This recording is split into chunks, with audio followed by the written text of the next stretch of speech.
What a shame it has to end. We've got company. Patience. Come on, let's get her on. One last time.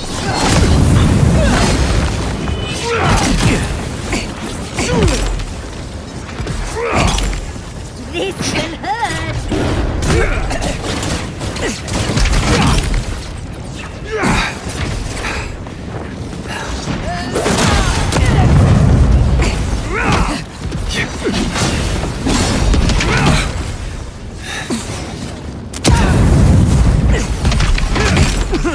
Whoa! Queen among queens!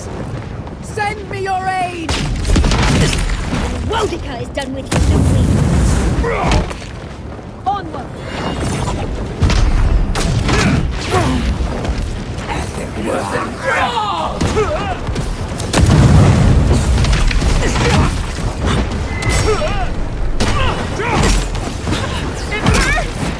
Patience. I'm almost ready.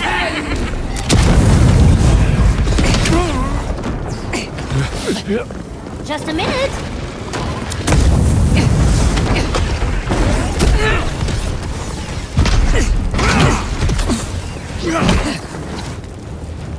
Enjoy the pain, dears.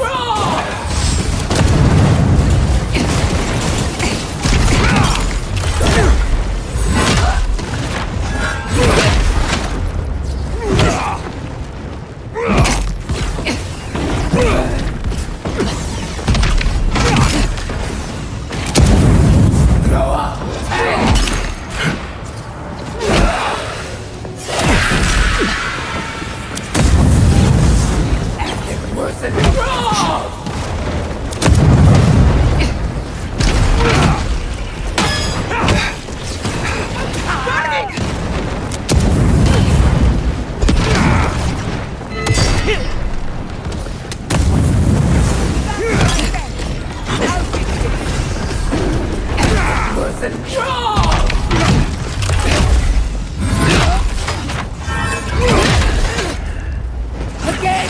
Boudica! Help me! One last time!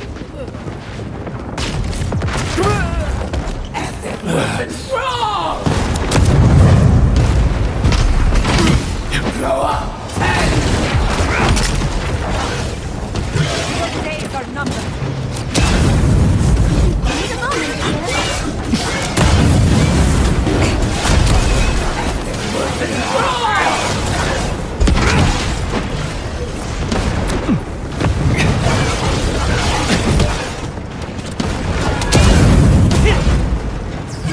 Patience, dearie. On your left, dear.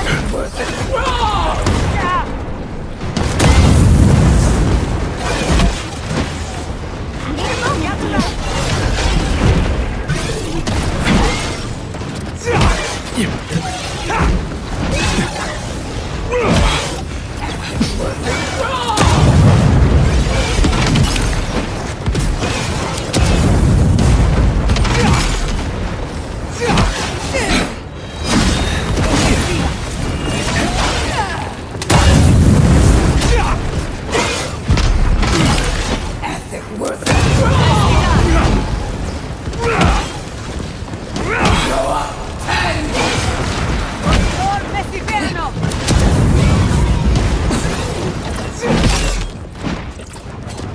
Don't think so, dear.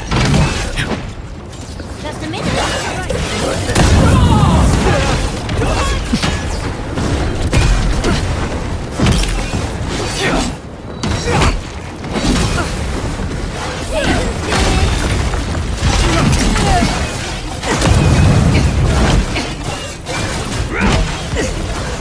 I need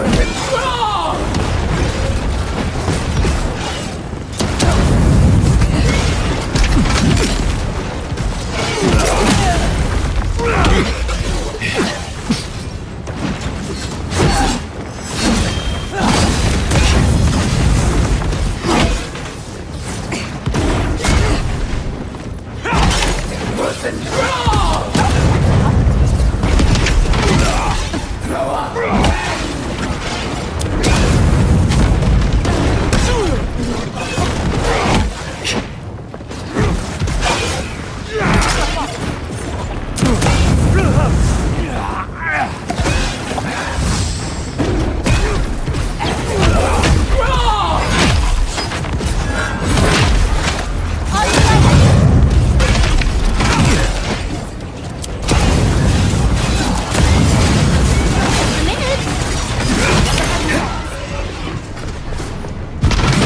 Give me a second.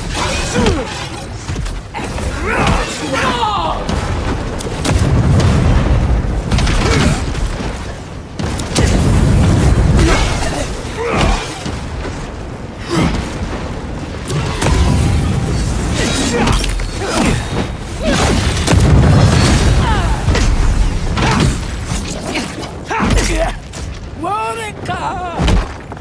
Where are you? No! Don't abandon me now! Patience, dearie.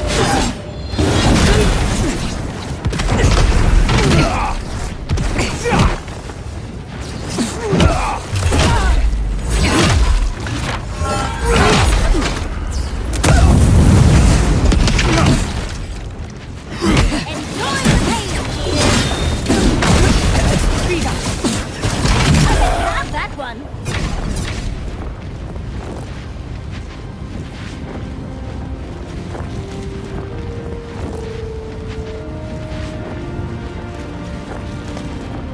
Wherever Lodwyn is now, she must be seething. Of course, we'd be happy to kill her again, if needed. She's done. But we're not. Whatever's next, we'll face it. Together. Gods, you're all gonna make me sick. But carry on.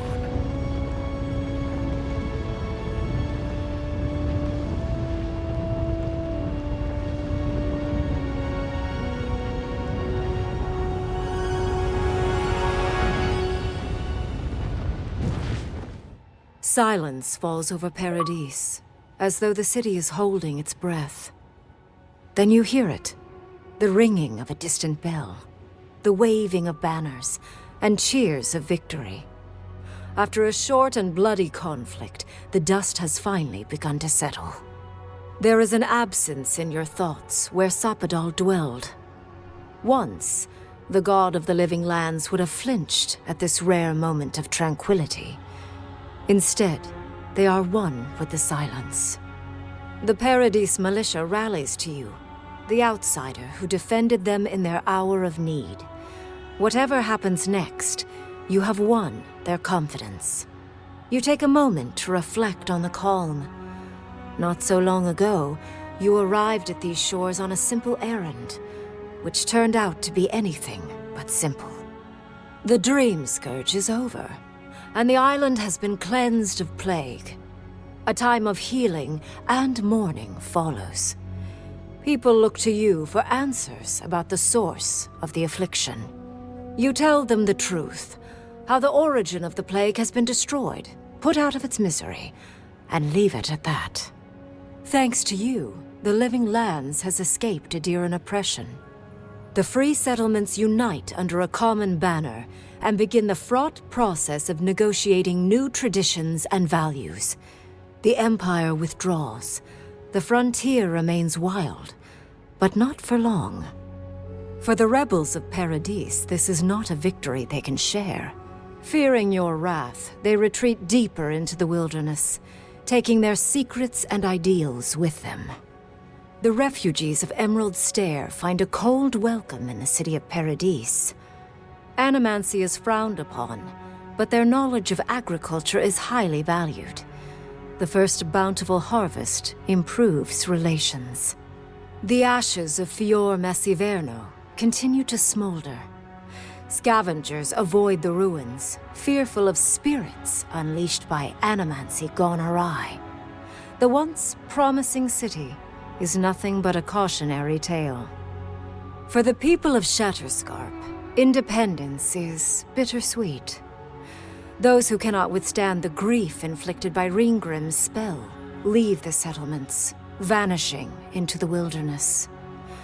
Those who remain find themselves forced to cooperate with others, often begrudgingly.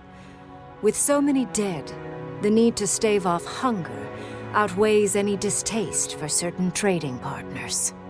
Solace Keep clings to its long-held isolation at first. But after mourning her friend Kostya, Mihala reluctantly deigns to open the doors of the fortress. Some dwarves greet newcomers with glee. Others still mutter darkly about outsiders. Mihala flounders in her earliest negotiations with the rest of the living lands, but slowly learns compromise. She develops a taste for Valian sweets. When Kai returns to Thirdborn, he's no longer running. He finds a town that's been diminished by struggle, conflict, and tragedy. He finds home. He helps repair Thirdborn's walls and train its defenders, carrying on Tama's legacy. And while his labors do not restore all that was lost, they build something new. With many of his anxieties and lifelong fears addressed, Marius now feels very differently than he did when he first met the envoy. Still far more comfortable in the wilds than among people, he nonetheless finds that his worries about the unknown were merely self-protection against the traumas of his childhood. Armed with this knowledge, he finds himself more capable of living in civilization, and far less fearful of his home in Galawain's tusks. While he never regains his former place as a Warden of Solace, he spends his time traveling between Solace and Thirdborn, acting as a stubborn ambassador between the two. Giada continues to improve as an animancer. She dedicates her work to the spiritual health of the living lands, nurturing instead of exploiting. Others follow her example, seeking her tutelage from lands far and wide.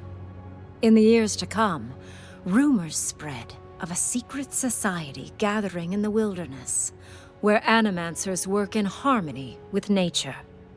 The dream of Fior Mes Iverno lives on in her. In a past life, Yatsley was given a task: protect the history and knowledge of the godless. Now, many lifetimes later, she continues upholding that oath. She moves into the library in the garden, spending her days poring over the clay tablets there. But not even the letters from, and rare visit to, her lover help ease the loneliness that fills her days. Alone in your thoughts, you feel endless opportunities stretching out before you. This is the freedom Sapadol never had. You promise to cherish it. The sounds of celebration pull you out of reverie. Many are waiting to greet you with open arms.